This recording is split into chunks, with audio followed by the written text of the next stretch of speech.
Maaf, ana mau nanya seputar muamalah. Apakah dibolehkan dalam agama jika kita mempromosikan produk dagangan menggunakan foto artis terkenal atau mantan artis memanfaatkan ketenaran mereka untuk difoto memegang produk kita seolah-olah sebagai testimoni? Ya, artis tersebut dikenal selalu tampil dalam acara kebaikan. Ya sebenarnya kalau dalam masalah promosi ya, Allahu alam ini ada bahasan ulama, ada yang mengatakan boleh, tetapi tetap dalam koridor hal-hal yang dibolehkan secara umum atau tidak. Kalau misalnya yang dibolehkan itu seperti cuplikan misalnya, cuplikan gambar bergerak dan memang itu tidak ada. Misalnya seorang laki-laki, emang dia menggunakan baju koko, sarung dan seterusnya, umumnya berhubungan dengan dia lah gitu kan. Maka ini mungkin masih dibolehkan, tapi kalau sudah ada foto yang harus dipajang, berhubungan dengan hukum yang lain, berhubungan dengan masalah hukum syar'i yang lain. Jadi dilihat dulu keadaannya.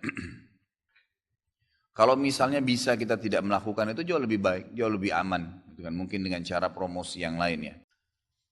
Komunitas Islam, Muslim, bagaimana dengan hadis berlepas diri dari orang yang tinggal di negara kafir? Apakah di Inggris misalnya, di sana komunitas Muslim terutama salaf sudah lumayan berkembang. Apakah hadis ini juga terkena pada mereka? Tentu saja ya hadis ini maksudnya ana bari'um mimma asya baina adhrul musyrikin. Yang kurang lebih artinya saya berlepas diri. Ya, kata Nabi SAW bagi orang yang tinggal di tengah-tengah orang kafir, artinya memang mereka berada di tengah-tengah orang kafir yang mereka tidak bisa beribadah. Kalau anda bisa beribadah, silahkan. Tidak ada masalah. Kan sudah saya katakan ya. Kalau kita hidup di negara-negara non-muslim, memang mereka mayoritas, tapi orang Islam tetap bisa beribadah, tidak terganggu akidahnya, tidak diganggu, silahkan. Nggak ada masalah. Tapi yang menjadi fakta lapangan sekarang, kebanyakan, kalau negara Islam, maka pemimpin-pemimpin Islam itu tidak pernah mengganggu orang non-muslim. Subhanallah, nggak pernah ada sejarah di dunia raja Islam sengaja membunuh masyarakat kafir yang kafir di negara, nggak pernah. Tapi pemimpin non-muslim yang membunuh orang Islam, masyarakatnya banyak kasusnya, gitu kan? Bukankah sekarang di Angola, di Afrika itu semua masjid dirubuhkan? Semua masjid dirubuhkan sekarang, tidak boleh dianggap Islam agama teroris. Pemimpinnya non-muslim. Sementara di Nigeria, negara-negara Islam yang lain di Afrika, tidak pernah tuh hancurin gereja, nggak pernah hancurin, bahkan tempatnya orang Hindu, orang Buddha nggak pernah diganggu, dibiarin aja, gitu kan?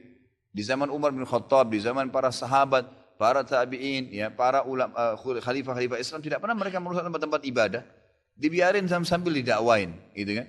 Seperti itu keadaannya. Kalau anda yakin tidak terganggu dari sisi ibadah, bisa saja kita bebas berdakwah bahkan makin berkembang Islam, silakan. Nabi SAW waktu mengutus Mus'ab bin Umair ke Yaman, ke Madinah, dan di Madinah ternyata mayoritasnya orang muslim tadinya. Kemudian setelah beliau berdakwah ternyata jadi berkembang pesat Islam, bahkan menjadi kekuatan negara Islam nantinya. Maka itu nggak ada masalah, nggak ada masalah. Yang penting jangan terganggu. Yang sering saya teriak-teriakan di ceramah ini kan, kalau anda tinggal di negara non Muslim, kemudian kita jadi minoritas dan susah sekali ibadah, nggak bisa. Mau izin sholat aja nggak dikasih sama atasannya.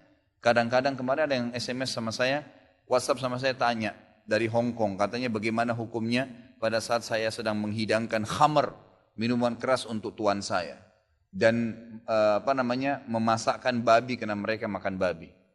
Kira-kira saya sebagai ustadz mau jawab apa? Boleh? Kira-kira boleh atau tidak boleh? Jelas saya mengatakan tidak boleh, haram, nggak mungkin. Kalau saya mengatakan boleh, saya menghalalkan apa yang Allah haramkan. Haram, tidak boleh menyentuh daging babi, apalagi masak dan menghidangkan. Minuman khamr, apa kata Nabi SAW? Allah melaknat pembelinya, penjualnya, yang mencatat jadi saksi, gitu kan? Dan yang mendukungnya, semua masuk.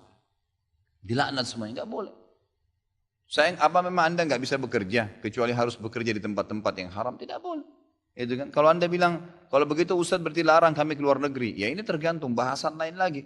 Kalau darurat, pekerjaan anda darurat, memang tidak bisa lagi hidup kecuali dengan itu, harus hijrah ke negara non muslim, itu lain, bahasanya lain, luas gitu kan. Tapi kalau keadaan begini anda tanyakan kepada saya, halalkah pendapatan seseorang yang kerja jual khamr? Haram. Dari mana halalnya?